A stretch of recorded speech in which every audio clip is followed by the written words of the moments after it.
탕자처럼 방황할 때도 우리 찬양 들으시고 우리 가기 시작합니다.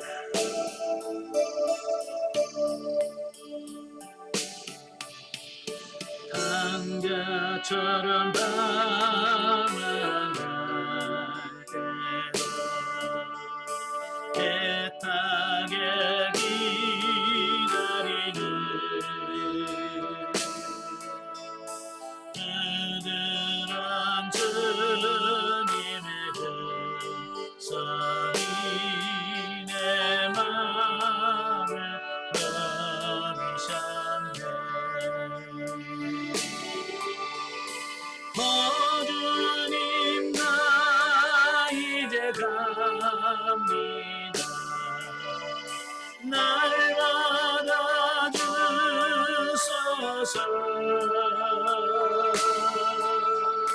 이제는 주님 날이 가요.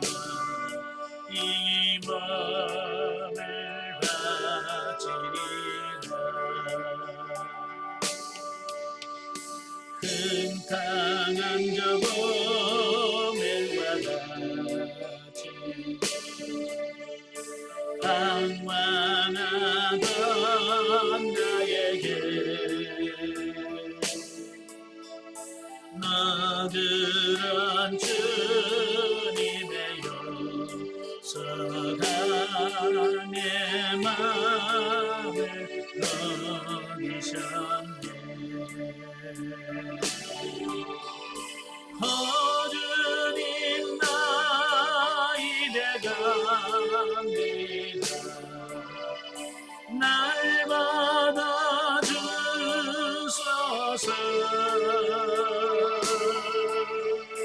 이제는 주님 날이 가요. 주 따라 주성하니. 아멘.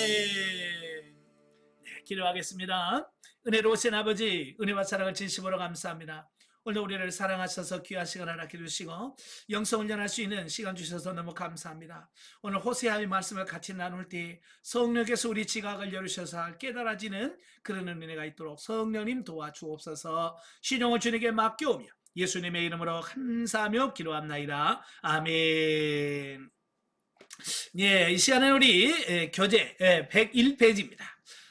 교회 101페이지 보시면 제 9장이 나오게 되어지는데요. 자, 9장 보면 하나님의 사랑을 배반한 북이스라엘에 대한 심판 예언에 대한 말씀이 나옵니다. 보면은 선민 이스라엘이 자신들의 모든 복의 근원이신 하나님의 사랑과 은혜를 배반하고 우상 숭배한 패역한 죄에 대한 책망과 심판을 선포한 5번째 설교 내용입니다. 그러니까 호세아에는 호세아가 한 9편의 설교가 기록되어 있거든요. 그 9편의 설교 중에서 5번째 설교가 바로 본문입니다. 자, 본문을 보면 크게 두 부분으로 나뉘어요. 1절부터 9절. 1절부터 9절은 선민 이스라엘에게 주어진 풍성한 추수의 축복이 여호와로 말미암은 것임에도 불구하고 이방 우상에게 감사한 폐괴함을 책망하고 심판을 경고하고 있는 내용이 1절부터 6절에 나옵니다.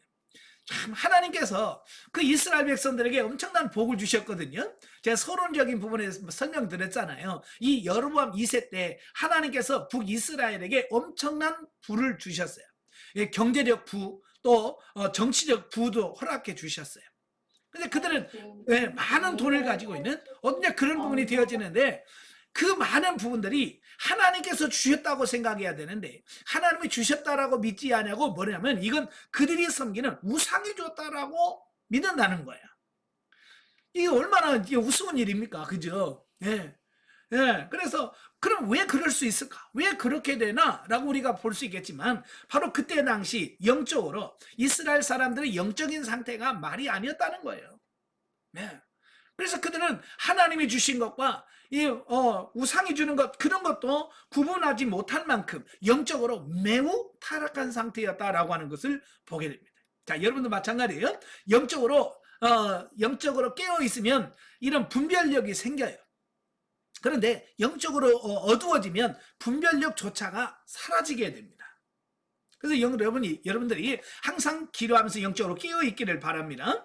자, 나아가 선지자들이 이러한 백성들의 어리석은 행위를 책망하기는커녕 오히려 그들의 악한 행위를 옹호내지 방관함으로써 북이스라엘이 멸망에 이르게 한 사실을 책망하고 있습니다. 이제 7절부터 9절까지 보면 선지자가 하는 일이 뭐예요?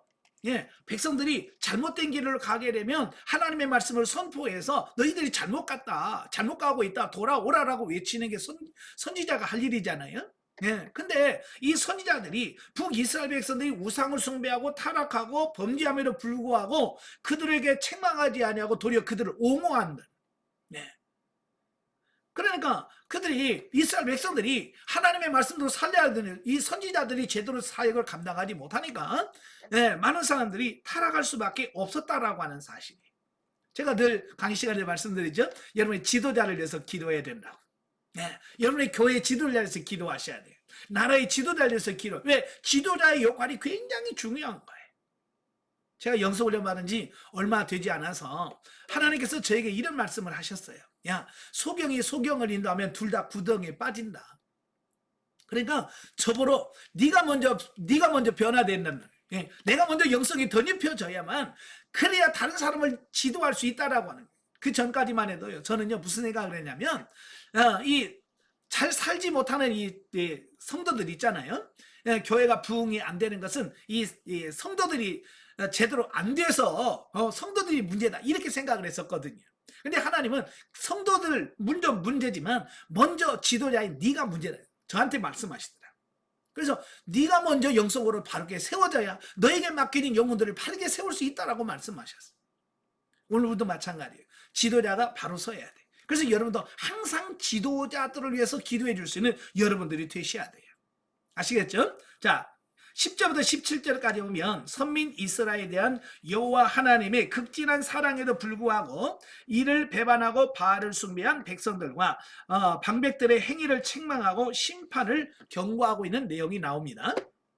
사실 하나님께서 이스라엘 백성들에게 적과 꿀이 흐르는 가나안 땅을 기업으로 주사 풍성한 수확을 얻게 하신 것은 그들의 순종을 전제로 한 것으로서 그들이 순종치 않을 때에는 가나안에서의 그들의 날이 장구치 못할 것임이 가나안에 들어가기 이전에 이미 경고한 바 있습니다. 이 신명기 30장 17절부터 20절에 보면 너희가 가나안 땅에 들어가서 너희가 내 말에 순복하면 내가 너희 그 땅에서 많은 복을 주시겠지만 그러나 너희들이 하나님의 말씀대로 순종하지 않으면 그 가난의 삶이 오래 가지 않을 거라고 하나님이 이미 경고하셨다라고 하는 거예요. 자, 그런데 북이스라엘 백성들은 하나님의 계명을 떠나 하나님을 사랑할 줄도 몰랐고 하나님의 은혜에 감사할 줄도 모르고 오직 뭐하는 이 범죄하기에만 바빴다라고 하는 사실입니다. 그러니까 하나님께서 모세에게 여러 번 경고하셨습니다. 그래서 모세 역시 가나안 땅에 들어가서 하나님을 떠나지 말라. 하나님의 말씀에 순종해라. 수없이 말씀을 했거든요. 그런데 그들은 그 하나님의 말씀에 순종하지 않았다라고 하는 겁니다. 그래서 하나님께서는 그 이스라엘 백성들을 심판하실 수밖에 없었다. 왜? 하나님 말씀에 순종해야 되는데 순종하지 않으니까. 자, 그러므로 그들은 이제 더 이상 가나안에 머물러 있을 수 없게 되었음은 물론이고 그들을 향한 축복의 약속도 거두어지고 오직 그들이 애굽에서 생활하던 것 같이 이방 땅에서 노예 생활을 하게 되리라고 하는 저주를 듣게 된 것이다 라고 하는 겁니다. 즉 하나님께서는 당신의 사랑을 배반하고 감사할 줄 모르는 패역한 북이스라엘 백성들로 하여금 앗수르의 포로가 되게 하심으로 하나님이 주신 땅에서 추수의 기쁨을 얻지 못하게 하심은 물론 축복을 거두어 쇠진하게 하실 것을 선포하셨다라고 하는 사실입니다. 그러니까 우리가 하나님의 은혜를 알아야 되는데 하나님의 은혜를 모르면 우리는 하나님을 떠날 수밖에 없고 하나님을 떠나면 어때요? 죄 지을 수밖에 없고 그러면 공의 하나님께서는 어때요? 그들을 상대로 심판을 행하실 수밖에 없다라고 하는 거예요. 왜냐하면 하나님은 공의의 하나님이시거든요. 그게 범죄하면 그 죄에 대한 하나님의 정당한 심판, 징계가 있어야 공의의 하나님이 서시게 되거든요. 자, 그래서 하나님은 그들을 심판하실 수밖에 없다는 거예요. 그래서 그 예언대로 북이스라엘은 BC 722년 아수르에 의해서 멸망을 당합니다. 그리고 그 백성들을 모두 포로로 끌려가게 되는, 그래서 아수르의 노예 생활을 하게 되는 비참한 결과를 가져왔다라는 사실. 여러분도 하나님을 떠나면 이와 같이 비참한 삶을 살게 된다는 것을 기억하시고 하나님만 섬기는 여러분 되시길 바랍니다. 자, 영적이에 보죠. 하나님의 백성들이 영혼의 참된 안식을 누리지 못하는 것은 그들이 불순종하기 때문이다. 그러니까 오늘날도 마찬가지예요. 영성훈련하면서 참 평안과 안식을 누리지 못하고 늘 불안해하면서 사는 이유가 있어요. 왜 그럴까요? 우리가 하나님 말씀에 순종하지 않아서 그래요. 하나님 말씀 불순종하기 때문에 그렇다라는 거예요. 그래서 여러분도 하나님의 말씀에 좀 제발 좀 순종하시길 바랍니다. 아시겠죠? 순종할 때 하나님의 복이 임해요. 자, 어떤 형편에 있든지 자기를 부인하고 하나님을 인정하는 삶, 진리로 기뻐하고 감사하고 순종하는 삶이 곧 영혼의 안식처에 거하는 삶이며 하나님 나라를 누리는 것이다 라고 하는 겁니다. 어쨌든 여러분 하나님 말씀에 순종해서 정말 이런 하나님 주시는 안식을 누리며 사는 여러분 되시길 바랍니다. 자, 102페이지 제 10장입니다. 호세아서 10장. 10장은 북이스라엘의 대표적인 두 가지 죄와 회개 촉구 및 심판 경고에 대한 말씀을 하고 있어요. 자, 1절부터 8절까지 보면 북이스라엘의 대표적인 두 가지 죄와 심판 경고인데 보면은 금송아지를 숭배한 것. 이게 첫째가 북이스라엘의 죄 중에 첫 번째가 금송아지를 숭배하는 거예요. 또 하나는 뭐냐? 다윗 왕가를 떠난 북이스라엘. 그러니까 하나님께서 선택된 다윗을 왕으로 세웠잖아요. 그래서 그들은 왕으로 세운 그 다윗을 받아야 되는데 그들은 다윗을 왕으로 인정하지 않고 자기들이 원하는 왕을 세워서 하나님께서 주신 그 다윗 왕가를 떠났다라고 하는 이 두 가지가 바로 이스라엘 백성 북이스라엘이 하나님의 심판을 받을 수밖에 없다. 그 이야기를 말씀해주고 있습니다.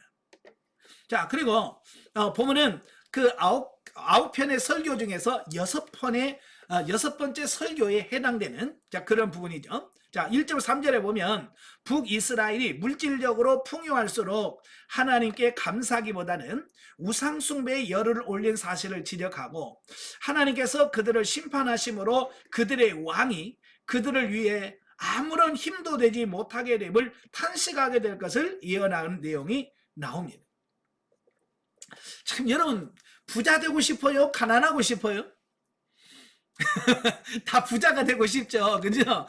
나도 돈 많고 부자 되기를 원하는데 사실 영적으로 바라보면 과연 돈 많은 게 부자가 되는 게 내게 유익할까라고 하는 거예요. 이스라엘 역사를 보면 그래요. 그들이 힘들고 어려울 때는 하나님을 찾고요. 하나님을 잘 섬겨요. 나름대로. 자, 그런데 그들이 살만하고 먹고 살만하면 꼭 하나님을 떠나더라고요. 자, 이런 부분들을 보면 오늘 우리도 마찬가지란 말이에요. 우리가 하나님께서 복을 주셔서 잘 살면 하나님을 더 잘 섬겨야 되는데 하나님을 더 잘 섬기는 게 아니라 하나님을 떠나더라라고 하는 사실이에요. 자, 우리 교회 성도들도 그래요. 목사님 이번에 사업 시작합니다. 축복 기도해 주세요. 가서 축복 기도해 주지요. 하나님 정말 쌀 것이 없도록 복을 내려 주옵소서. 그렇게 기도를 해줘요. 그러면 사업이 잘 돼요. 그래서 돈이 좀 벌리잖아요.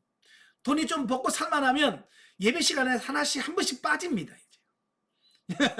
그전에는 교회 안 빠져. 예배 안 빠지는데 이게 조금 돈 벌고 살만하면요. 수요일 빠져요. 금요일 빠져. 아니 왜 안 나오세요? 바빠서요. 사업이 너무 바빠서 시간이 없어서 예배 시간에 못 나온다는 거예요. 그러다가 점점 나중에 주일도 빠져요. 왜? 바빠서. 그러다가 어느 사이에 그 물질적인 부분은 풍요로울지 모르지만 하나님과 멀어져 버리는 이런 부분들을 보여요. 그래서 저는 이제 성도들한테 물질의 축복을 달라고 그런 기도 잘 안 합니다. 정말 하나님께서 정말 필요한 만큼만 주십시오. 저들이 영적으로 하나님을 떠나지 않고 정말 하나님 앞에 붙어 살 만큼만 주십시오. 예, 저도 그렇게 기도해요. 저도, 예? 저도 너무 부유롭게도 마시고, 너무 가난하게도 마시고, 그냥 하루 세끼 먹으면서, 그냥 하나님 신앙생활 잘하는 요것만 있으면 됩니다. 거기서 많이 쌓아두면 내가 뭐 하루에 10끼를 먹을 거요. 뭐 20끼를 먹을 거요. 그렇잖아요. 그죠? 어차피 하루 3끼 먹을, 뭐, 돈 많아도 3끼, 없어도 3끼예요. 그러니까, 그거에 대해서 물질이 너무 없어서 죄질까봐. 네. 그러지만 않으면 되는 거예요. 여러분도 물질에 대한 욕심 내려놓으시길 바래요.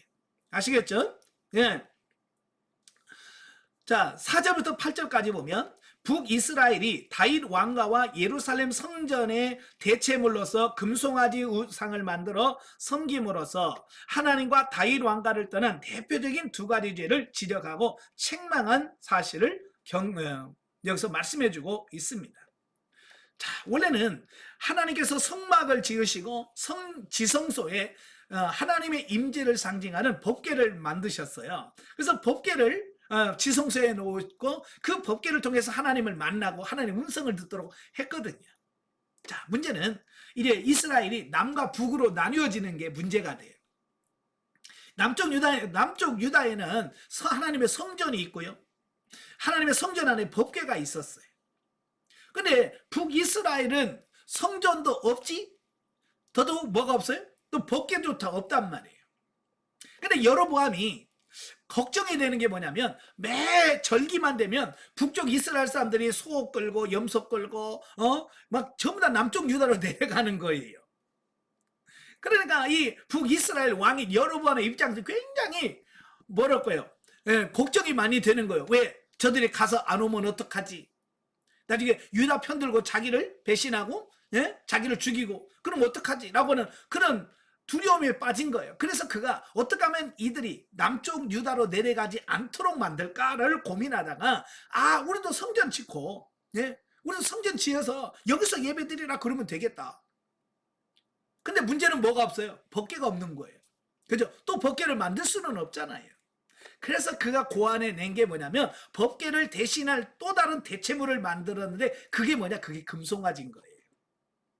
왜냐하면 금송아지는 애굽 시대 때부터 이미 이스라엘 백성들은 익숙한 거예요. 그죠? 그래서 출애굽기 32장에 보면 하나님 우리를 인도할 하나님을 만들어내라. 그러니까 아론이 금송아지를 만들었잖아요.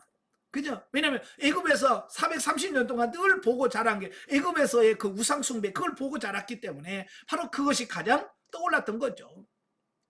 자, 그래서 그들은 이제 베델과 단에다가 성전을 짓고 거기다가 제단을 쌓고 거기다가 금송아지를 놓고 이제 우리는 하나님 남유다 안 가도 된다. 여기 우리도 하나님이 있다. 그러면서 섬기기 시작한 게 바로 금송아지란 말이에요. 자, 어느 시대 어느 민족을 망라하고 물질적 번영이 정신적 타락을 야기한다는 사실은 역사적이며 세계 공동적인 현상이다. 참 이게 문제예요. 미국도 마찬가지예요. 옛날에 미국이 아니에요. 어찌보면 전 세계의 타락을 가장 선도하는 나라가 미국이에요. 그래서 마약이라든지 포로로라든지 뭐 이런 거 있잖아요. 그죠? 이런 타락한 문화를 미국이 끌고 가요. 옛날에 미국은 어떤 나라예요? 기독교적인 배경에서 생겨난 나라가 미국이에요. 그런데 그들이 세계적인 어떤 부를 형성하면서 그 부가 뭐예요? 죄를 만들어내는 거예요. 자, 우리나라도 마찬가지예요. 지금 뭐 사만불 시대라고 해서 이제 많이 부자가 됐잖아요. 그러니까 뭐가 많이 생겨요? 옛날에 생각지도 못했던 퇴폐 영업이 발달해가는 타락한 문화들이 발달돼가는 이런 부분들을 보게 돼요. 자, 옛날에는요 먹고 사는 게 바빴어요. 그죠? 먹고 사는 게 바빠서 죄질 시간도 없어요. 근데 요즘에는 뭐요? 이제 하루 8시간 근무하지요. 주 5일 근무하지요. 이제 돈 좀 있지요. 시간 널널하지요. 그러니까 뭐예요? 자꾸 이상한 데 눈을 돌리면서 죄 짓고 타락해 가는 거예요. 바로 우리도 거기에 같이 휩쓸려 가면 안 됩니다. 시간 나면 뭐 하셔야 돼요? 시간 나면 기도하셔야 돼. 아시겠죠? 시간 난다고 여기 가서 제가 기웃거리고 저 가서 기웃거리고 그러면 안 돼요. 우리가 타락할 수밖에 없어요. 자, 북이스라엘도 여기 외가 아니었다는 거예요. 즉 이스라엘이 남북으로 분열된 이후에 북이스라엘 역사상 전무후무한 번영을 구가하던 그 여로보암 2세 때의 정치 경제적 부흥은 백성들에게 물질적 번영을 가져다 주었지만 영적으로는 오히려 심각한 타락의 늪에 빠져들어서 바알과 같은 가나안의 우상과 금송아지 신상 등을 섬기게 하였고 도덕적으로도 엄청나게 부패하고 말았다는 겁니다. 그러니까 여로보암 2세 때 어쩌면 이스라엘 역사상 가장 부강한 나라를 건설했다면, 근데 경제적으로는 부를 누렸지만 도덕적으로 영적으로는 또 가장 타락한 시대란 말이에요. 예, 예. 그러니까 이 물질적인 것과 영적인 것은 항상 뭐요? 반비례 한다는 거예요. 자, 이걸 우리가 잘 깨달으셔야 돼요. 그래야요, 북이스라엘은 하나님의 심판의 경고를 듣게 되었고, 그럼에도 불구하고 회개치 않으므로 끝내 멸망할 수밖에 없었다라고 하는 사실이에요.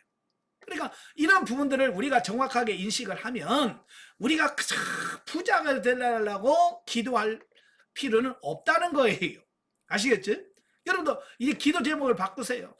부자 되게 되는 그런 기도하지 마세요. 부자는 영적인 부자가 되게 달라고 기도하지. 아시겠죠? 네, 물질적인 부가 아니라 영적으로 부유한 자. 예, 영적으로 부유한 자가 되지 물질적으로는 그냥 먹고 살만하게만 하시면 됩니다. 자, 그걸로 꼭 기도하시는 여러분 되셔야 돼요. 자, 9절부터 15절까지 보면 이제 심판으로서의 전쟁과 멸망입니다. 자, 보면은 이스라엘의 모든 죄가 기브아 시대로부터 시작된 실로 그 역사적인 뿌리가 깊은 것이거니와 이제 위에서 언급한 바 북이스라엘의 두 가지 대표적인 죄로 인하여 하나님의 결정적인 심판이 임하게 된 사실을 경고하면서 동시에 이런 결정적인 순간에조차 회개하고 의를 행할 때에는 구원을 주시겠다는 약속과 함께 회개를 촉구하고 또다시 그 죄로 말미암아 하루아침에 멸망하게 될 것을 선포하고 있다라고 하는 겁니다. 그러니까 앞에서 말한 두 가지 죄, 금송아지, 그 다음에 다윗 왕가를 인정하지 않는, 다윗 왕가를 배반한 이 두 가지 죄가 바로 북이스라엘을 멸망하게 하는 그 원인이 되었다라고 하는 사실이에요. 그래서 그들을 하나님께서 내가 그들을 심판하겠다라고 선언하셔. 심판을 선언해. 근데요, 여기서 심판을 선언하면서 하나님은 뭘 말씀하냐면 그럼에도 불구하고 너희가 회개하고 돌아오면 내가 너희를 용서해 주겠다라고 하는 거예요. 자, 요게 사랑의 하나님인 거예요. 아시겠죠? 예. 아무리 우리가 범죄하고 타락할지라도 우리가 회개하고 하나님께로만 돌아오면 하나님은 그것을 용서하시고 사해 주신다라고 하는 말씀을 하고 있다라고 하는 겁니다. 그렇게 구원의 길을 예비해 놓으셨음에도 불구하고 그들이 하나님의 말씀에 순종하지 않아요. 회개하지 않아요. 그래서 결국은 뭐요? 그들이 하루아침에 멸망할 수밖에 없었다라고 하는 거예요. 예. 아무리 구원의 길, 회개의 길을 열어놔도 우리가 그걸 하지 않으면, 회개하지 않으면 구원이 없습니다. 아시겠죠? 회개하셔야 구원이 있습니다. 자, 이러한 내용은 구속사적인 관점에서 조망할 때 먼저 우주 만물을 창조하시며 인류 역사의 절대 주권자로서 우리 인생의 전 존재를 결정할 수 있는 여호와 하나님을 떠난 자가 종국에 맞게 될 운명이 얼마나 비참하고 처절한 것인가를 깨닫게 한다라고 하는 겁니다. 그래서 이 호세아서의 말씀은 지금부터 2700년 전, 2700년 전에 주어진 말씀이 아니라 바로 오늘 저와 여러분들에게 주어진 하나님의 말씀이라는 사실을 기억하십시오. 그래서 하나님을 떠나면 하나님을 떠난 결과가 어떻게 되느냐? 예, 하나님의 징계와 심판으로 망할 수밖에 없다는 것을 오늘 우리에게 말씀해 주고 있는 거예요. 여러분 절대로 하나님 떠나지 않기를 바라요. 자, 영적이에 보죠. 11절 이하에서는 이스라엘 백성들이 우상을 섬김으로 형벌을 받는다라고 말씀하고 있다. 영적인 의미로 인간의 마음과 욕망이 원하는 대로 사는 삶이 곧 우상 숭배하는 것이며 이는 곧 죄를 쌓고 하나님의 진노를 쌓는 것임을 가르쳐 준다라고 하는 겁니다.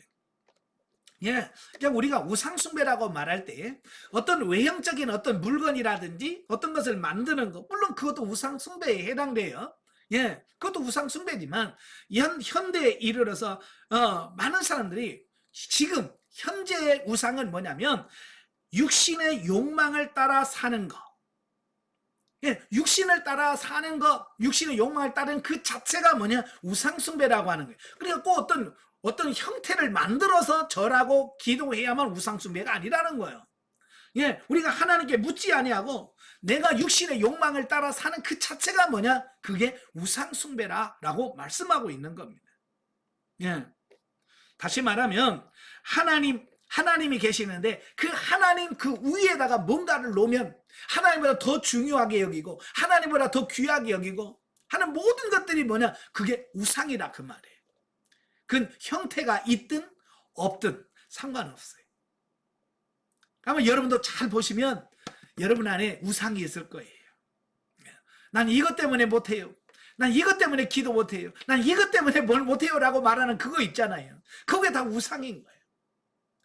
어떤 분은 그래요. 기도합시다 그러면 저는 졸려서 기도를 못해요.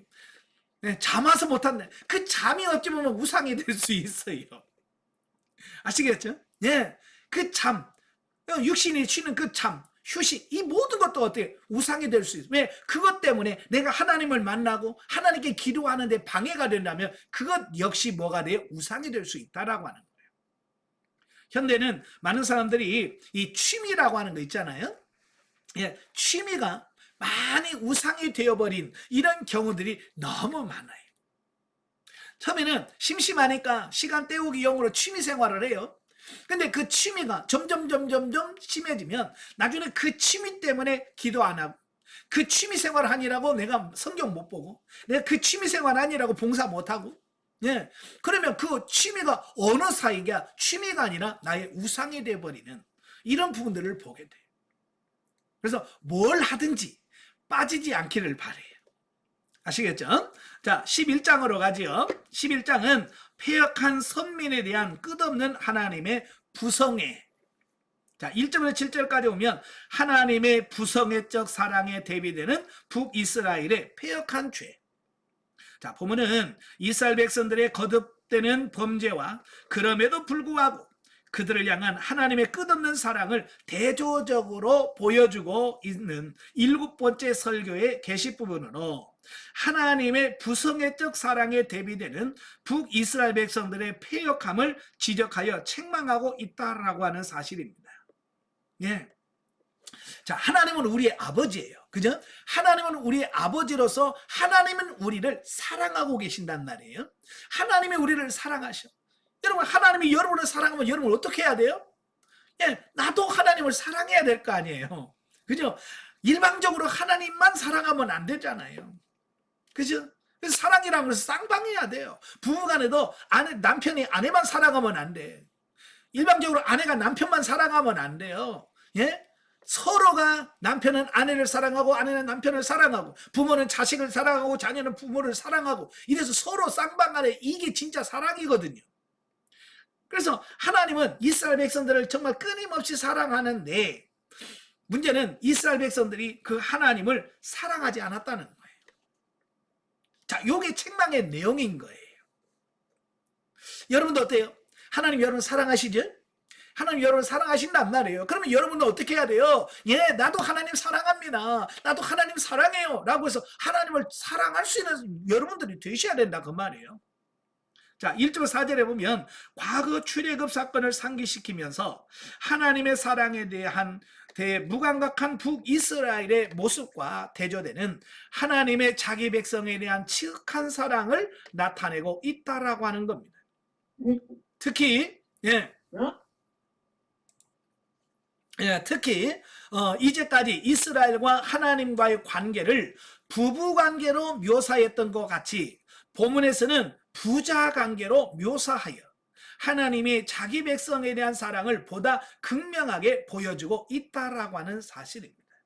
그러니까 성경에 보면 하나님과 우리와의 관계를 여러 부분으로 설명을 해요. 뭐 목자와 양의 관계, 또 부부, 남편과 아내의 관계, 또 아버지와 아들의 관계, 주인과 종의 관계, 이렇게 하나님과 우리와의 관계를 여러 부분으로 설명을 해주고 있는데요. 바로 호세아 전반부는 하나님은 우리의 남편이고 우리는 하나님의 신부로서의 부부로서의 관계를 이야기하고 있고요. 이 후반부에 들어오면 11장에 보면 이제는 부자 관계, 아버지와 아들의 관계로 우리를 설명해주고 있다라고 하는 사실입니다. 예. 자, 여기서 5절부터 7절까지 보면 이런 하나님의 부서계적 사랑을 배반한 북이스라엘이 하나님의 징계를 받아 하나님을 버리고 세상을 의지하는 것이 얼마나 어리석은 일인지를 알 수 있음에도 불구하고 여전히 완악하고 회개하지 아니하고 하나님을 떠나 인위적인 계책으로 이방의 힘을 빌려 나라를 유지하려 함으로 그에 대한 하나님의 징계가 불가피함을 선포하고 있다라고 하는 사실입니다. 예. 그러니까 이스라엘 백성들은 하나님께서 그들을 사랑한단 말이에요. 그래서 그들에게 징계를 줘요. 그러면 그들은 자기 아버지 대신 하나님께 나아가서 하나님 도와주세요. 그래야 맞잖아요. 그죠? 그런데 이 이스라엘 백성들은 하나님께 가서 하나님 우리의 죄를 용서하시고 우리를 구원해 주세요라고 하나님께 가지 아니하고 이방 나라, 하나님이 아닌 이방인들, 이방인의 나라를 의지하면서 그들의 힘을 빌려서 그 고난을 이기려고 극복하려고 했다라고 하는 사실입니다. 만약에 여러분 예를 들어서 설명해 보겠습니다. 자, 자녀들이 있어요. 자녀들이 있는데 자녀가 어려움을 당했어요. 예를 들어서 몸이 아파. 몸이 아프면 부모인 나한테 와가지고 엄마 내가 어디 아파 내가 어디 아픈 것 같아 라고 해야 맞잖아요. 근데 부모한테 와서 말 안 하고 옆집 아저씨한테 가서 아저씨 나 지금 배 아픈데요. 만약에 그랬다고 생각해 봐요. 그걸 여러분이 나중에 알았다고 칩시다. 여러분 어떡하겠어요? 잘했다. 그럴 부모 있어요? 야 내가 네 부모인데 왜 나한테 얘기하지? 왜 옆집 아저씨한테 얘기하니? 그래 그렇게 우리가 반응하지 않겠습니까? 그렇잖아요. 하나님 우리 아버지란 말이에요. 그래서 우리가 고난을 당하거나 어떤 어려움이 당하면 나의 아버지이신 하나님 앞에 가서 아버지라고 하나님께 부르짖고 하나님께 가야 되는데 옆집 아저씨한테 우상한테 가가지고 우리를 도와달라고 하면 하나님의 입장에서는 얼마나 난처하겠습니까? 내가 아버지인데, 그죠? 내가 아버지인데 왜 나한테 안 하고 왜 우상한테 가서 또 다른 나라에 가서 도와달라고 하냐 이거예요. 여러분은 하나님 앞에 가셔야 돼. 아시겠죠? 예, 기쁠 때나 슬플 때나 항상 기뻐도 하나님께 가고 슬퍼도 하나님께 가고 어려워도 하나님께 가야 돼. 그리고 하나님께서 이스라엘 백성들에게 돌아오라고 고난을 허락하셨거든요. 그죠? 예, 회개하고 돌아오라고 고난을 주셨어. 그러니까 하나님께서 여러분들에게 고난을 주시는 이유는 돌아오라, 나한테 오라, 나한테 돌아오라는 하나님의 사인이거든요. 그래서 고난 중에서는 여러분 하나님께 제일 먼저 나아가셔야 돼. 근데 많은 사람들은요 그 고난 중에도 하나님 안 찾는 분들이 너무 많은 거예요. 예. 그래서 여러분들은 빨리 하나님께 가길 바래요. 그게 여러분들이 고난을 오래 당하지 않는 방법 중에 하나예요. 예. 그래서 빨리 하나님께 돌아가시길 바래요. 자, 우리가 누가복음 보면 탕자의 비유가 나옵니다. 탕자가 그 자기의 물려받을 유산을 받아가지고 다 팔아가지고 먼 타국으로 가버리잖아요. 그래서 허랑방탕하게 다 써요. 나중에 알거지가 됐어요. 예. 그러면서 그때서야 돼지를 기르다가 생각해낸 게 우리 아버지 집에는 먹을 게 많은데 나는 여기서 굶어 죽게 됐구나. 그러면서 이 탕자가 내가 아버지께로 가야 되겠다라고 뉘우치고 아버지께로 돌아가려고 하죠. 자, 여기서 이제 중요한 게 뭐냐면 이 탕자가 빨리 돌아가면 돌아갈수록 고생이 그만큼 줄어드는 거예요. 그죠? 근데 이 탕자가 아니야 아버지한테 혼나면 어떡해. 그래서 이걸 아버지께 돌아가지 않고 몇 년을 계속 버텼다고 한다면 그 고난의 기간이 계속 길어지겠죠. 그러니까 돌아오기까지 기간만큼 길어지겠죠. 그러니까 이 탕자가 고난을 적게 받을 수 있는 방법은 뭐예요? 빨리 가는 거예요. 그죠? 아버지께로 빨리 돌아가면 그만큼 고생을 덜 하는 거예요. 그러니까 한 달 만에 가면 한 달만 고생하는 거고, 1년 만에 가면 1년간 고생하는 거고, 10년 만에 가면 10년 동안 고생하는 거예요. 자, 탕자의 비유에서 여러분들에게 뭘 말씀합니까? 예, 빨리 돌아가는 게 내게 유익하다. 아시겠죠? 예, 너무 세상에서 방황하지 마시고 하나님께 빨리 가시길 바랍니다. 예, 자, 하나님께서는 애굽에서의 노예 생활하던 이스라엘을 애굽의 압제의 굴레에서 해방시키시고 그들에게 가나안의 자유와 기쁨 그리고 풍요를 허락하셨다.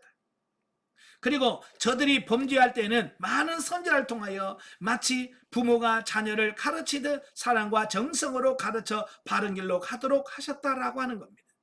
그러니까 하나님은요, 이스라엘 백성들에게 완벽한 아버지로 역할을 다 하셨어요. 여러분, 그들은 애굽에서 종살이 하잖아요. 그런데 그들을 불러서 가나안의 젖과 꿀이 흐르는 땅을 허락하시고 그 가나안 땅에 들어오셔서 부자가 되게 하시고 풍요롭게 다 하나님이 다 하셨단 말이에요. 그죠? 하나님께서 이렇게 다 베풀어 주셨어. 또 그들이 혹시라도 잘못 가면 하나님께서 선지자를 통해서 너희들이 잘못 가고 있다, 회개하라 라고 선지자를 통해서 계속 하나님의 말씀을 전해주셔서 그들로 하여금 회개하고 돌이키도록 말씀하셨어요. 또 세 번째로 물질적으로도 부족함이 없게 하셨다. 자, 이렇게 하나님은 완벽하게 이스라엘을 사랑하셨고 그들을 보호하시고 축복해 주셨어요. 근데 문제는 그럼에도 불구하고 북이스라엘이 패역한 자녀가 그 부모의 사랑을 망각하고 부모의 뜻을 거슬려 완악한 길로 가는 것과 같이 하나님의 사랑과 은혜를 망각하고 지금까지 지내온 것이 마치 자기 힘으로 된 것인 양 교만하게 행하여 자기의 계획을 쫓아 자행자지했다라고 하는 겁니다. 그러니까 하나님의 은혜에 감사해서 하나님께 나아가서 하나님 섬겼더라면 얼마나 좋았을까요? 근데 마치 지가 잘나서 된 것처럼 자행자지하고 자기 멋대로 산다 그 말이에요. 혹시 우리도 그러고 살고 있지는 않는가? 우리 자신 한번 되돌아보시길 바래요. 자, 그리하여 그들은 하나님의 징계에 대하여서도 하나님께 회개하고 돌아오기보다는 인위적인 방법으로 모면하고자 했다. 즉 그들은 하나님의 징계의 도구가 된 아수르의 침입 위기를 조공을 바쳐서 모면하는 방법, 돈을 바쳐가지고 그 위기 상황을 모면합니다. 또 그들의 종이 되었던 애굽의 도움을 요청하는 어리석음을 범하였다. 이에 하나님은 그들에 대한 심판의 불가피성을 선포하게 이르렀다라고 하는 것을 보게 됩니다. 그러니까 하나님께서 그렇게 모든 것을 다 주시고 다 했지만 하나님을 찾지 않냐고 엉뚱한 것을 찾으니까 하나님의 입장에서 보면 얼마나 이스라엘 백성들이 괘씸했겠어요. 그죠? 네. 그래서 하나님은 그들을 심판하실 수밖에 없었다라고 말씀해주고 있는 겁니다. 자, 8절부터 11절까지 보면 부성에 의한 하나님의 회복 약속입니다. 보면은 7번째 설교의 연속 부분으로 북이스라엘의 계속된 범죄에도 불구하고 그들을 향한 하나님의 부성애적 사랑은 변치 않고 계속됨을 보여주고 있다. 참, 저 같으면 성질 나서 그들을 그냥 싹 할 텐데 하나님은 그래도 하나님이에요. 저는 이 성경 보면 역시 하나님은 달라.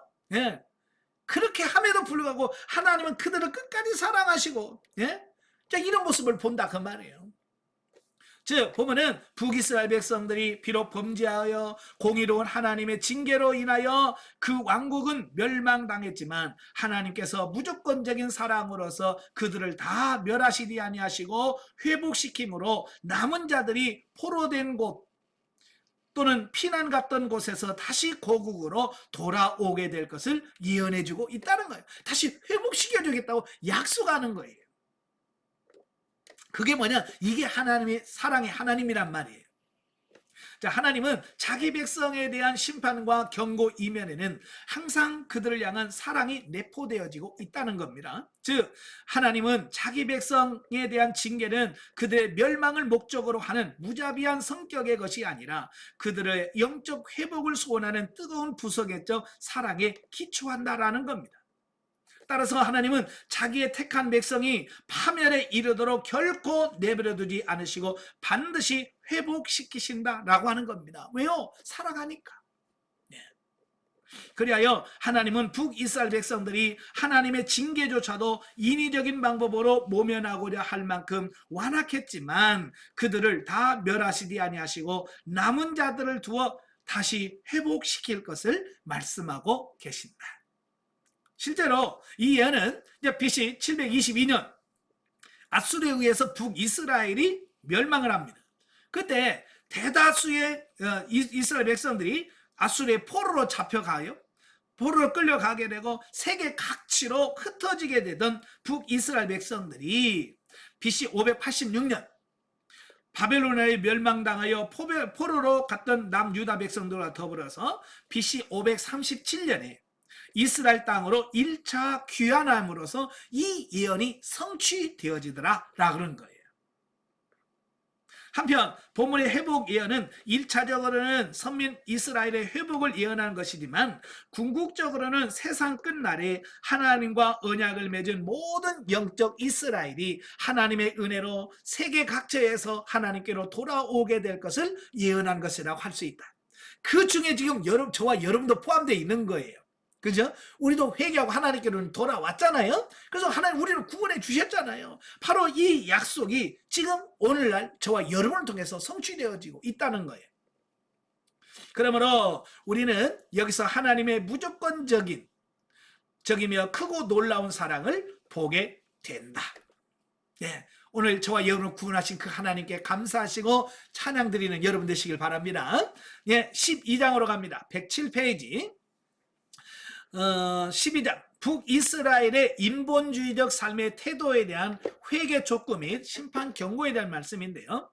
11장 12절부터 12장 6절까지가 북이스라엘의 인본주의적 삶의 태도에 대한 회개 촉구 내용이 나와요.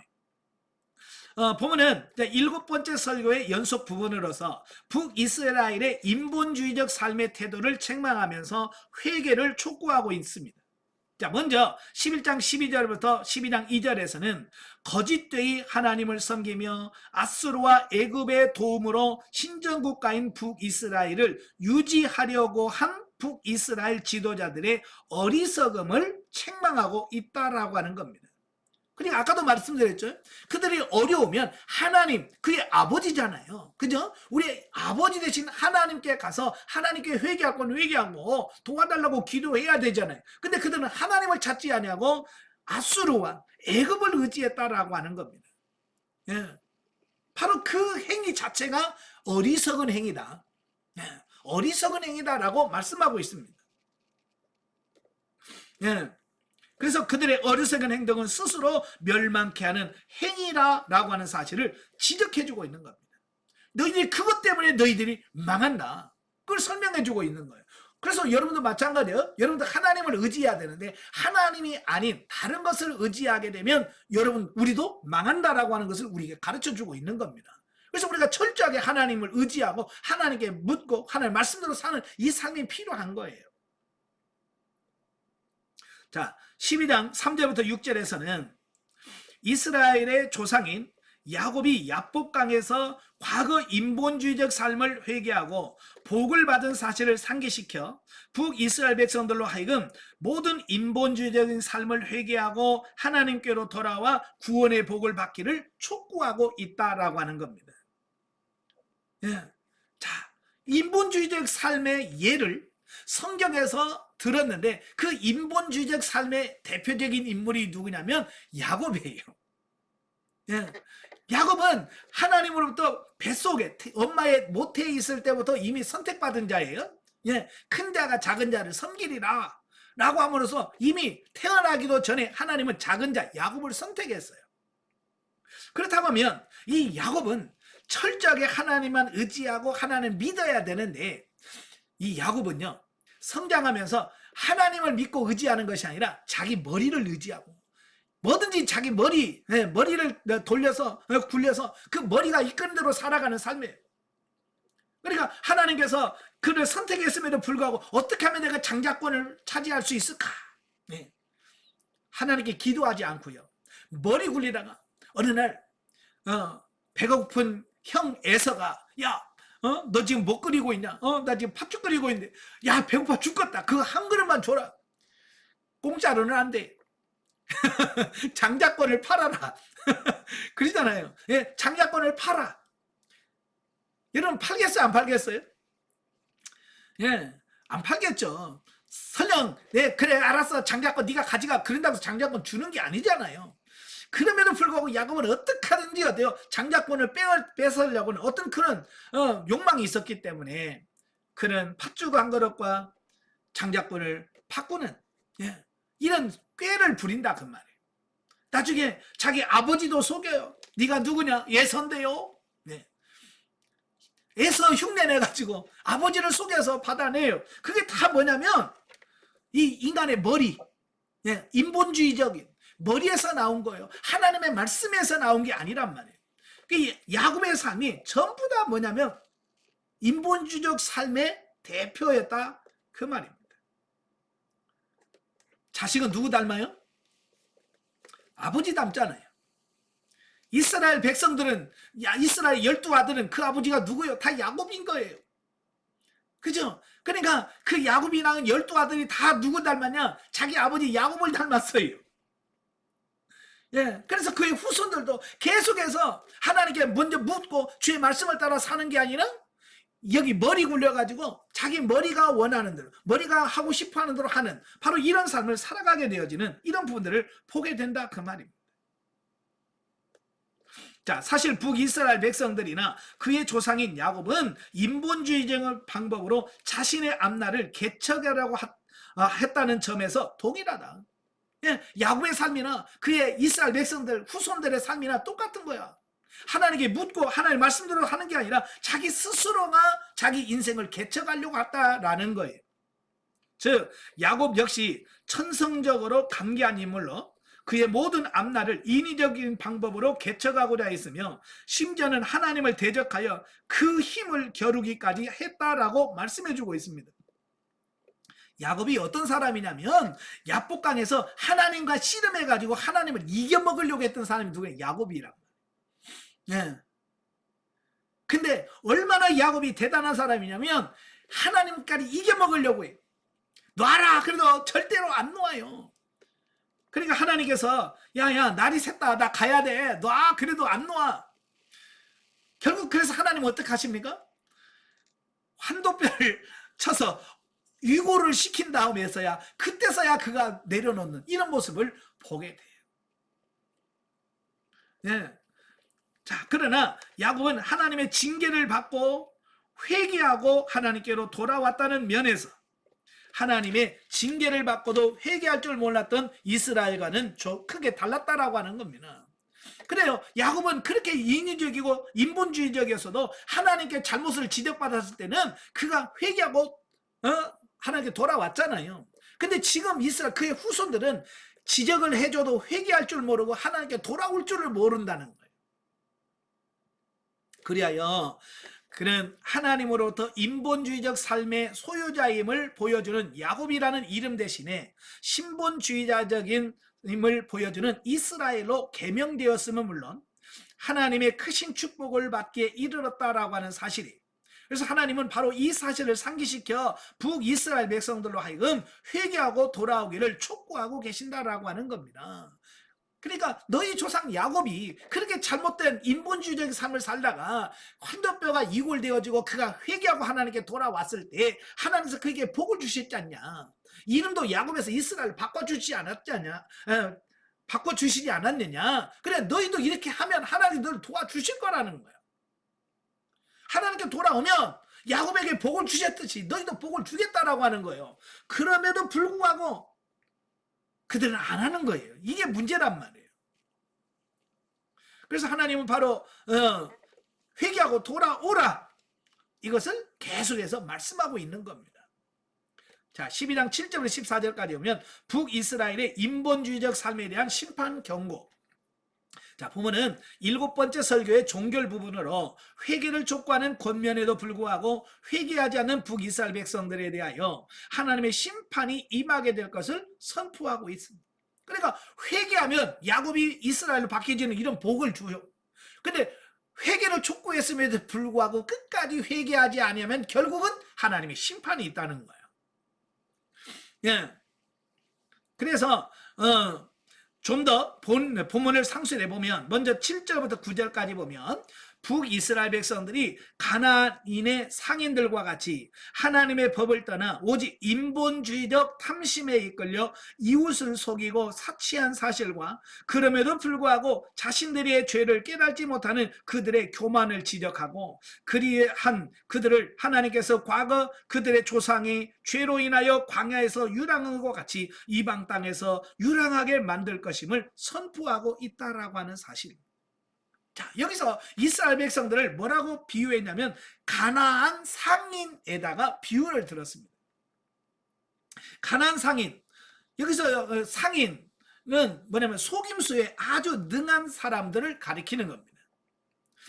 지금도 시장에 가면 가끔 저울 속이고 막 이런 사람들이 있잖아요. 그죠? 예, 옛날부터 이 가나안 사람들, 특별히 두로와 시돈 사람들은 이 장사꾼들인데 이 장사꾼들은 정당하게 해야 되는데 항상 수를 써요. 꼼수를 씁니다. 그래서 저울추를 바꾸고 되를 바꾸고 그래가지고 부정하게 부를 축적하는 이런 모습들을 보게 되거든요. 근데 이스라엘 백성들의 삶이 꼭 그 가난한 상인들과 같이 그렇게 부정하고 부패하고 속이고 이러더라는 거예요. 하나님은 정말 남을 속이는 걸 싫어하시잖아요. 그래서 정직한 저울을 써라. 저울 2개 두지 마라. 되도 정확하게 사용해라. 라고 하나님은 이렇게 말씀하시잖아요. 근데 이스라엘에서는 그러지 않았다는 거예요. 그래서 하나님이 너희를 심판하겠다. 또 10절과 11절에서는 선지자를 통한 하나님의 교훈과 경고에도 불구하고 우상을 숭배한 북이스라엘 백성들이 허무하게 멸망할 것을 선포하고 있고요. 12절부터 14절에서는 과거 하나님께서 이스라엘 백성들에게 베푸신 은혜를 상기시켜 현재 배은망덕한 북이스라엘의 죄를 지적하고 그로 인하여 북이스라엘 백성들이 대적에 의하여 살육을 당하게 될 것임을 선포하고 있다라는 겁니다. 자, 이렇게 볼 때에 당시 북이스라엘의 죄는 크게 3가지입니다. 크게 3가지인데 첫째가 뭐냐? 하나님의 법을 거스려 부정직하게 행하였음에도 불구하고 스스로 교만하여 의로운 것처럼 행한 것이다 라고 하는 겁니다. 다시 말하면 자기들의 잘못을 깨닫지를 못하는 거예요. 오늘날도 그래요. 당신은 죄인입니다. 내가 뭘 죄졌다고? 내가 왜 죄인이야? 라고 말하는 것처럼 이때 이 당시 사람들은 자기들의 잘못을 깨닫지를 못한다라는 사실. 둘째, 선지자들의 계속적인 경고에도 불구하고 하나님을 떠나 우상을 숭배하는 것이 2번째 죄입니다. 그렇게 선지자를 통해서 우상을 버리고 하나님을 섬기라고 그렇게 선지자를 통해서 말씀함에도 불구하고 그들은 하나님을 떠나서 우상에게. 그 다음에 3번째는 뭐냐? 하나님의 은혜를 망각하고 인위적인 계책에 따라 자행자지하는 것이다 라고 하는 겁니다. 하나님의 은혜를 베푸셨으면 하나님께 감사해야 되죠. 그리고 하나님께 먼저 묻고 주님 말씀대로 생각해야 되죠. 내 마음대로 하면 안 되잖아요. 그죠? 제가 늘 여러분에게 뭐라고 했어요? 묻고 행하라. 묻지 아니하는 것은 뭐예요? 묻지 아니한 그 자체가 뭐냐? 죄라. 그래서 오늘 저와 여러분도 꼭 묻고 행하시는 여러분 되시길 바랍니다. 아시겠죠? 묻지 않고 내 마음대로 하는 것은 바로 인위적인 계책을 따라 사는 이스라엘 백성들의 지는 죄와 똑같은 거예요. 제발 좀 물으십시오. 아멘. 제가 사정하겠습니다. 여러분 제발 좀 묻고 행하십시오. 꼭 묻고 행하십시오.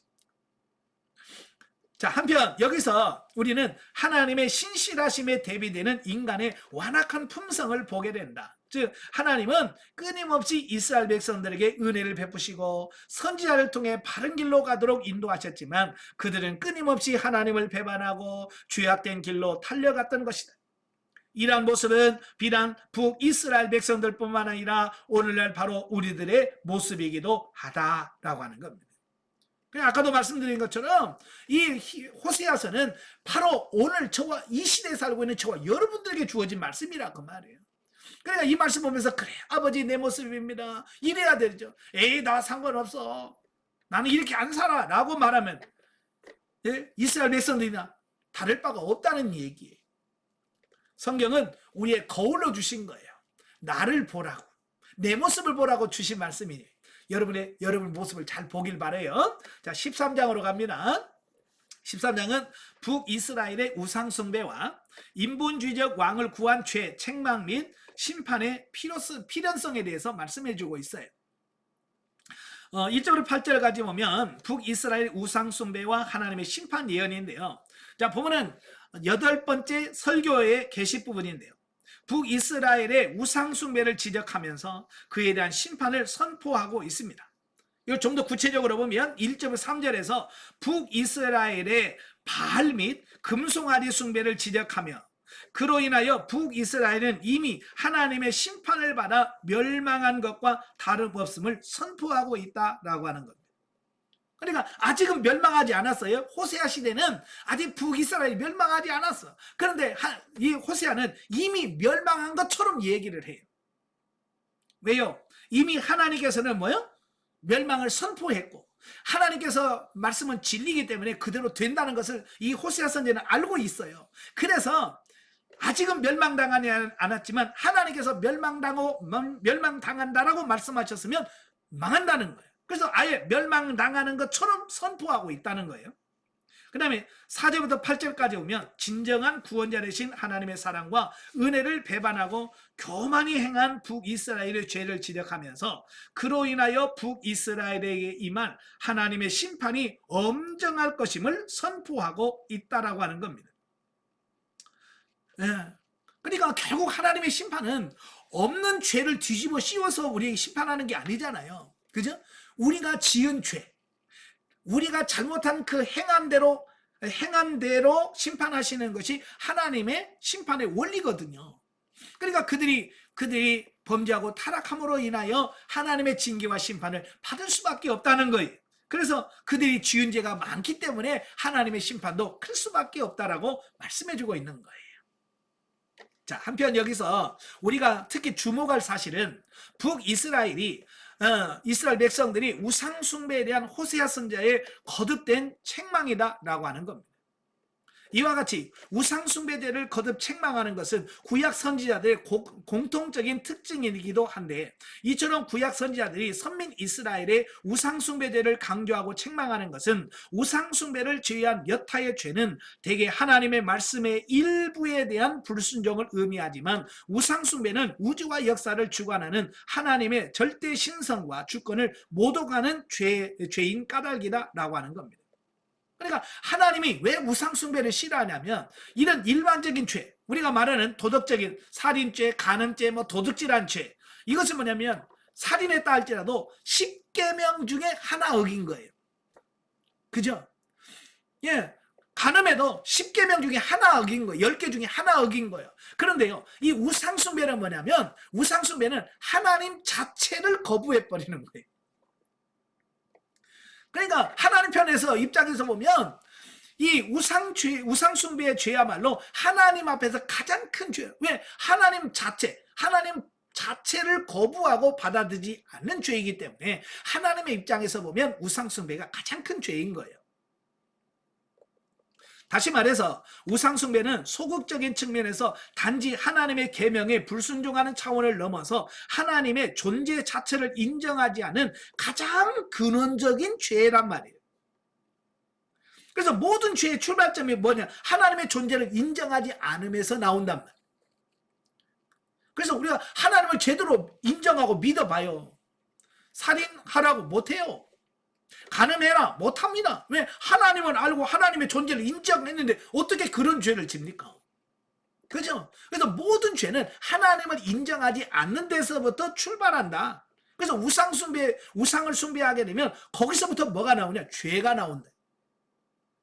자, 그 말씀을 하고 있는 겁니다. 자, 9절부터 16절까지 보면 인본주의적 왕을 구한 북이스라엘에 대한 심판의 당위성과 필연성에 대해서 말씀을 해요. 자, 보면은 여덟 번째 설교의 종결 부분으로서 인본주의적인 왕을 구한 북이스라엘에 대한 심판의 당위성과 불가피성을 선포하고 있습니다. 자, 사실 이 왕이라고 하는 거, 우리는 아마 우리가 왕 세울 수 있지라고 생각할 수 있겠지만 사실 역사를 주관하신 분이 누구냐면 하나님이셔요. 그러니까 역사의 주관자 하나님이시라는 그 의미는 왕은 누가 세운다는 거예요?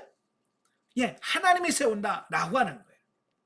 왕은 하나님이 세우셔서 그 왕을 통해서 하나님의 역사를 이루어 가시는 거예요. 근데 북이스라엘은 하나님이 세운 왕이 아닌 인본주의적인 왕을 세웠다고 말이에요. 자기가 원하는 사람, 자기가 세워주고 싶은 사람, 또 내가 왕이 되고 싶은 사람이 왕을 죽이고 지가 왕이 되는 거예요. 그래서 북이스라엘은 계속해서 뭐예요? 왕을 죽이고 지가 왕이 되고 또 죽이고 왕이 되고 이런 역사를 계속 반복했다 그 말이에요. 이건 뭐냐? 하나님의 절대 주권을 인정하지 않는 인본주의적인 사고와 가치관에서 나온 거라 그 얘기를 하고 있는 거예요. 바로 하나님의 절대 주권을 부정하는 행위, 바로 이것 때문에 하나님의 심판이 당연하고 불가피하다는 것을 말씀해 주고 있어요. 자, 이런 내용을 따라서 세 부분으로 나누어지는데요. 먼저 9절부터 13절에서 과거 이스라엘 백성들이 하나님을 대적하여 인간 왕을 구했다는 사실, 예, 사무엘상에 보면 사무엘 시대에 이스라엘 백성들이 사무엘에게 와서 야 우리도 왕을 좀 세워달라라고 요구하잖아요. 예. 그로 인한 하나님의 징계를 상기시키면서 신본주의적 정통성을 지닌 다윗 왕가를 배반하고 인본주의적 왕을 구함으로써 하나님을 대적한 북이스라엘의 누적된 죄로 인하여 그들에게 하나님의 심판이 임할 수밖에 없는 당위성과 하나님의 심판이 이미 시작되었음에도 불구하고 회개치 않음으로써 멸망에 처하게 될 북이스라엘의 어리석음을 난산에 처하여 모자가 같이 죽는 경우에 비유하여서 설명하고 있다라고 하는 겁니다. 네, 지금 이스라엘 백성들의 하는 행동이 뭐냐? 난산으로 인하여 산모도 죽고 아이도 죽는 어떤 그런 모습을 비유하고 있다 그 말이에요. 오늘날도 의술이 많이 발달돼서 산모나 어린아이가 같이 동시에 죽는 이런 경우는 드물죠. 있긴 하지만 그 예전에는 뭐 지금처럼 뭐 초음파가 있기를 합니까? 뭐가 있습니까? 예, 그래서 이 아이가 머리부터 나와야 되는데 발부터 나와서 결국은 이 아이도 나오지 못해서 아이도 죽고 산모도 죽는 이런 예들이 많이 있었거든요. 예, 바로 그런 예를 들어서 이스라엘 백성들이 하나님의 심판을 통해서 그들이 멸망할 것을 말씀해 주고 있습니다. 또 14절에서는 하나님의 위대한 약속, 곧 하나님께서 비록 범죄한 북이스라엘 심판하시기는 하겠지만 하나님의 징계를 당하여 회개하고 하나님께 돌이키는 자에게는 구원을 베풀어 주실 것이라는 약속을 선포하고 있다라고 하는 겁니다. 아까도 말했죠. 이것이 뭐라고요? 이게 하나님의 사랑이라고요. 그래서 하나님은 항상 심판을 선언하면서도 회개만 하면 내가 너 용서해 줄게. 항상 용서의 문을 열어놓으신다라는 사실을 보게 됩니다. 그래서 그들은 회개만 하면 용서받고 구원받는데 그들은 회개 자체를 거부한다고 말이에요. 그래서 회개하지 아니함으로 그들이 망해. 여러분, 천국은 죄 안 짓는 사람은 가는 게 아니에요. 왜냐하면 세상에 죄 안 짓는 사람 아무도 없어. 의인은 없나니 하나도 없댔어요. 그러면 천국은 누가 가고 지옥은 누가 가느냐? 예, 회개한 사람은 천국 가고 회개하지 않은 사람은 지옥 가는 거예요. 죄를 안 지은 사람이 천국 가는 게 아니라 죄를 지었지만 회개하신 분들은 천국에 가고 회개하지 않은 사람은 지옥 간다는 얘기를 하고 있는 거예요. 그러니까 이 원리를 정확하게 알아야 되는데 이걸 많은 사람들이 이걸 모른단 말이에요. 자, 15, 16절에서는 하나님의 북이스라엘에 대한 심판은 그들의 관영한 죄로 인하여 필연적 결과임을 다시 한번 강조하고 있다라고 하는 겁니다. 그러니까 하나님은 심심하니까 얘들 징계 한번 해볼까? 할 일 없는데 얘들 심판해볼까? 아니에요. 그들의 죄 때문에 심판한다 그 말이에요. 아시겠죠? 네, 죄를 지으면 반드시 하나님의 필연적인 징계와 심판을 받을 수밖에 없다. 자, 이상의 내용과 가운데 주목할 것이 있는데요. 첫째, 하나님의 징계의 의의다. 보면은 하나님의 자기 백성에 대한 징계를 여인의 해산에다가 비유하고 있습니다. 여인의 해산은 새 생명의 탄생이라는 매우 기쁜 일이지만 한편으로는 매우 위험한 결과를 초래할 수도 있는 일이다. 즉 만에 하나 태아가 산문에서 지체하고 나오지 않는다면 피령코 모자는 죽을 수밖에 없다는 겁니다. 그와 같이 하나님의 징계는 비록 고통스러운 것이나 회개의 기회로 삼는다면 고난당하는 것이 내게 유일하고 외친 시인의 말과 같이 큰 기쁨을 누릴 수가 있다라고 하는 사실입니다. 아마 여러분들은 아이를 낳아서 아시겠지만 아이를 낳는 그 자체가 쉬운 건 아니잖아요. 어찌 보면 여인이 자기 생명을 내걸고 아이를 낳는 거잖아요. 그죠? 그래서 아이를 그 고통, 산고라고 하는 그 산고를 겪고 난 다음에 그 아이를 낳는 어떤 기쁨이 있다 그 말입니다. 그래서 그 산고의 아픔을 참습니까? 그 산고가 있어야 새로운 생명을 낳는 그 복이 나오는 거예요. 그래서 그 고통을 참는 겁니다. 마찬가지로 우리가 이 고난이라고 하는 것도 마찬가지예요. 고난 자체는 힘들지만 그 고난 자체를 통해서 저와 여러분이 영적으로 회복되어질 것, 하나님과 함께 새로워질 것을 바라보기 때문에 우리가 고난 중에서도 감사하고 기뻐할 수 있게 되는 이런 부분들을 보게 되는 거예요. 아시겠죠? 예. 자, 반면에 하나님의 징계를 당하면서도 회개할 줄 모른다면 영원한 파국을 면치 못할 것이다. 그러므로 성도들은 결코 회개의 때를 놓쳐서는 안 되며 회개의 기회를 주어졌을 때 신속히 회개해야 될 것이다 라고 하는 겁니다. 왜냐하면 이 회개라고 하는 것도 기회가 날이면 날마다 있는 게 아니에요. 때가 있어요. 아시겠죠? 그 때를 놓치면 아무리 회개를 하고 싶어도 못할 때가 온다 그 말이에요. 우리가 버스가 오기 전에 손들어야지 지나고 간 뒤에 손들어봐야 아무 소용 없잖아요. 그죠? 그러니까 기회가 있을 때 우리가 회개하셔야 된다 그 말이에요. 둘째는 심판의 선포 중에 제시된 하나님의 구원의 약속이다. 하나님은 자기 백성에 대한 징계는 결코 그들의 멸망의 그 목적이 있지 않으며 그들을 바른 길로 인도하는 데 있다. 그래요. 하나님이 왜 우리를 심판하시냐면 그냥 멸망시키는 게 목적이 아니에요. 멸망시키는 게 목적이 아니고 저와 여러분들을 변화, 훈련, 성장, 성숙시켜서 하나님의 축복된 삶을 살도록 하는 과정이라 그 말입니다. 만약에 하나님이 우리를 죽이기로 작정했다면 고난 주겠습니까? 만약에 죽이는 게 목적이라면 고난 안 줘요. 고통 안 줍니다. 그냥 일로 와 그러면 갈 텐데. 그지? 그러니까 하나님이 우리에게 고난을 주신다는 얘기는 나 너 당장 지금 죽일 의도 없어. 난 너 죽일 생각 없다. 회개하라 그 얘기예요. 아시겠죠? 그러니까 고난 중에서도 우리가 빨리 깨달아야 하나님의 눈치를 빨리 채야 돼. 아, 하나님은 나를 죽일 의도가 안 계시구나. 그래서 빨리 회개하고 하나님께로 돌아가는 이게 중요한 거예요.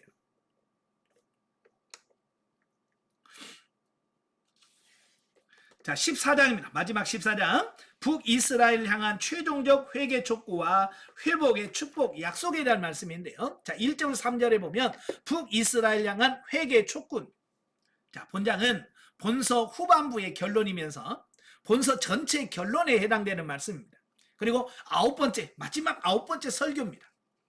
자, 이 9번째 설교는 지금까지 8편의 설교가 주로 범죄한 이스라엘 백성들에 대한 심판 예언에 집중하고 있습니다. 그러나 이 마지막 9번째 설교는 북이스라엘 백성들의 회개를 촉구하고 그들의 회복을 예언하고 있다라고 하는 겁니다. 그래, 지금까지는 너희들이 이러면 하나님이 징계할 거야, 심판할 거야, 멸망시킬 거야 라고 말씀했고, 이 마지막 9장에서는 회개하면 내가 다시 회복시켜 줄게 라고는 회복에 대한 말씀을 하고 있다라고 하는 겁니다. 그러니까 잘못 들으면 이 호세아서는 야, 하나님 진짜 무서운 분이야, 우리를 심판하신대, 징계하신대 이런 것만 생각할 수 있는데, 사실은 결론은 뭐냐면 나 너 징계하기 싫어, 나 너 멸망시키기 싫어, 나 너 구원하고 싶어, 너 정말 회복시켜주고 싶어라는 하나님의 마음이 담겨져 있다라고 하는 거예요. 그래서 어찌보면 마지막 이 14장이 제일 중요한 거예요. 이처럼 9번째 설교가 이전에 8편의 설교와 달리 북이스라엘 백성들의 회개를 촉구하고 그들의 회복을 예언하는 것은 인간의 끊임없는 범죄와 배반에도 불구하고 그들을 용납하고 용서하시는 하나님의 자기 백성에 대한 변치 않는 신실한 사랑이라고 하는 본서의 중심 주제를 보다 명확하게 보여주고 있다라고 하는 거예요. 자, 보면은 이런 9번째 설교의 계시 부분으로 북이스라엘 향한 선자의 애절한 회개의 호소를 보도하고 있다. 특별히 여기서 호세아는 북이스라엘의 회개의 방법을 구체적으로 제시해주고 있어요. 첫째가 뭐냐? 형식적인 제사가 아닌 신령과 진정으로 하나님을 예배하는 것이다. 그러니까 회개라고 하는 것은 뭐냐? 그냥 나 회개합니다 그게 아니라 여기 보면 형식적으로 하나님께 제사 드리는 그 제사가 아니라 신령과 진정으로 영과 진리로 하나님께 예배하는 것이다 라고 말씀해 주고 있습니다. 오늘도 마찬가지예요. 많은 사람들이 나 예배 드렸어요. 나 주일 오전 예배 드렸거든요. 우리는 그냥 그 예배 자체 참여한 것으로 우리는 다 내가 할 일을 다 했다 이렇게 생각하는 경우가 많아요. 여러분 몸만 가 있을 경우도 있어요. 이건 형식적인 예배예요. 예배를 통해서 하나님과 영적인 교제가 나오는 그 단계까지 가셔야 돼요. 아시겠죠? 나 예배 안 빠졌어. 나 한 번도 안 빠졌어. 그걸로 족한 게 아니라는 얘기예요. 근데 오늘 많은 사람들은 내가 결석 안 했고 내가 그 자리에 있다는 것만 강조하는 분들이 얼마나 많은지 몰라요. 그래서 목사님 설교를 뭐라고 하셨는데 설교 기억나는 거 말씀해 보세요. 하나도 기억 못 해. 뭐만 기억해요? 내가 그 시간 그 자리에 앉아 있었다는 것만 기억해. 왜? 그건 형식적인 예배이기 때문에 그런 거거든요. 여러분 어때요? 이번 주일날 설교 기억하십니까? 하나님 말씀 기억하세요? 어떤 본문을 가지고 어떤 설교를 하셨고 여러분이 그 말씀을 통해서 어떤 은혜를 받았는지 기억나십니까?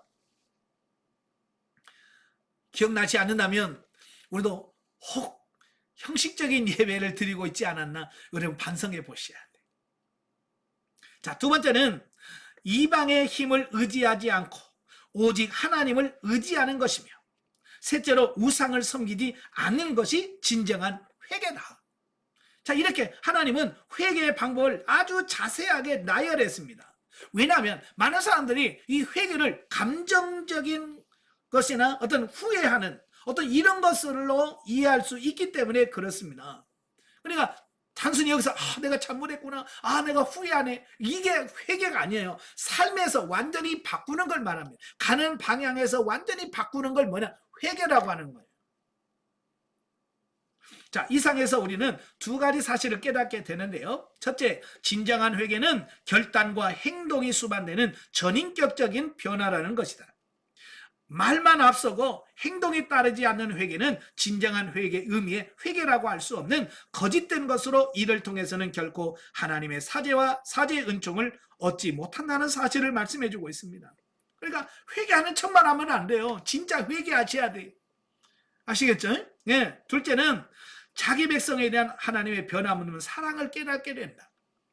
즉 하나님께서는 심판이 임박한 순간까지도 북이스라엘 향하여 하나님께로 돌아오도록 회개를 촉구하고 계시다라고 하는 사실입니다. 그러니까 1장부터 계속해서 말씀하는 게 뭐예요? 돌아와라. 회개하고 돌아와라. 이게 성경 66권이 뭐예요? 다 회개하고 돌아오라는 겁니다. 구원의 문을 열어놓으시고 들어오라. 바로 이게 하나님께서 우리를 초청하는 이 말씀이 성경 전체의 내용이거든요. 요한계시록에도 보면 그래요. 요한계시록 전체에 보면 그 7 인재앙, 7 나팔재앙, 7 대접재앙 하면서 하나님께서 이 3대 7중 재앙을 내리신 이유가 뭐예요? 회개하고 돌아오라는 거예요. 근데 문제는 뭐냐면 그들이 그렇게 3대 7중 재앙을 통해서 고통을 받으면서도 끝내 하나님께 회개하고 돌아와요? 안 돌아와요? 안 돌아온다는 거예요. 요한계시록의 내용을 끝내 저들은 하나님을 영접하지 않아요. 끝까지 하나님을 원망하고 불평하면서 결국 스스로 망해 가더라는 거예요. 자, 그걸 보면서 느끼는 게 뭐냐면 지독하다 인간들. 그렇게 하나님의 사랑하고 그렇게 회개의 문을 열어놓고 천국 문을 열어놓고 들어오라고 해도 안 들어가는 이 악한 인간의 모습을 보게 돼요. 그 임종 직전에 있는 분들 있잖아요. 임종 직전에 있는 분들한테 가서 결단을 시키잖아요. 결심하려고. 예수님만 영접하시면 천국 갑니다. 아무리 해서 아멘만 하시라고, 지금 영접기도 하시자고. 그래도요, 참 구원받기로 작정 안 하신 분들은요, 그 아멘을 안 하시더라고요. 끝까지 영접기도 합시다. 그래도 영접기도 끝까지 안 하시더라고요. 그걸 보면 정말 택자가 분명히 있어. 선택되지 않은 사람은요, 진짜 그 아멘을 못 하더라고요. 근데요, 선택받은 사람은요, 마지막에 아멘을 하시더라고요. 참 그걸 보면 정말 하나님의 은혜가 크죠. 그 마지막에 그 예수님이 십자가를 못 박혀 죽으면서 한편 강도가 그러잖아요. 나를 좀 구원해 주세요. 그러니까 예수님이 뭐라고 그래요? 그래, 내가 오늘 네가 나와 함께 낙원에 있을 것이다. 여러분, 십자가에 매달리는 사람이 착한 일 했으면 얼마나 하겠어. 그죠? 아무것도 할 게 없어. 그럼에도 불구하고 뭐예요? 나를 불쌍히 여겨달라고. 주님의 나라 임할 때 나를 기억해달라고 그 한마디에 주님 뭐라고 그래? 오늘 네가 나와 낙원에 있을 거다라고 약속했어. 구원은 행위에 있지 않아요. 믿음에 있습니다. 자, 이처럼 우리 인간은 쉽게 하나님을 배반하나 하나님은 끝까지 우리를 사랑하사 노하기를 더디하시며 회개하기를 기다리시며 심판을 유보하고 계신다는 것을 말씀해주고 있습니다. 하나님께서 돌아오시길 바랍니다. 4절부터 9절까지 보면 회개한 자에게 임할 회복의 축복에 대한 말씀이에요. 자, 보면은 선민 이스라엘의 회복을 예언하고 있는 9번째 설교의 종결 부분이자 본서 전체의 최종 결론에 해당되는 부분인데, 북이스라엘 향한 선지자의 회개 촉구를 보도한 지난 단락에 이어서 회개한 자에게 임할 회복의 축복을 여기서 선언하고 있다라고 하는 겁니다. 다만 여러분, 당근과 채찍이라는 말 들어보셨죠? 달리는 말을 잘 달리게 하는 방법은 두 가지가 있어요. 하나는 뭐냐? 막 채찍을 때리는 겁니다. 달리는 말에게 막 채찍을 때리면 말이 맞기 싫어서 막 뛴다 그 말이. 또 하나는 뭐냐? 맛있는 당근을 주는 거예요. 말이 좋아하는 게 당근이거든요. 그래서 당근을 주면 그 당근에 또 먹고 싶어서 이 말이 잘 뛴다는 거예요. 여러분, 채찍이 좋아요? 당근이 좋아요? 사람마다 달라요. 어떤 사람은 꼭 맞아야 잘하는 사람이 있고, 어떤 사람은 당근만 줘도 잘하는 사람들이 있거든요. 그래서 하나님께서도 마찬가지예요. 계속 지금까지 심판한다, 징계한다, 채찍에 대한 말씀이라면 오늘 이 말씀은 뭐냐? 당근을 주시는 거예요.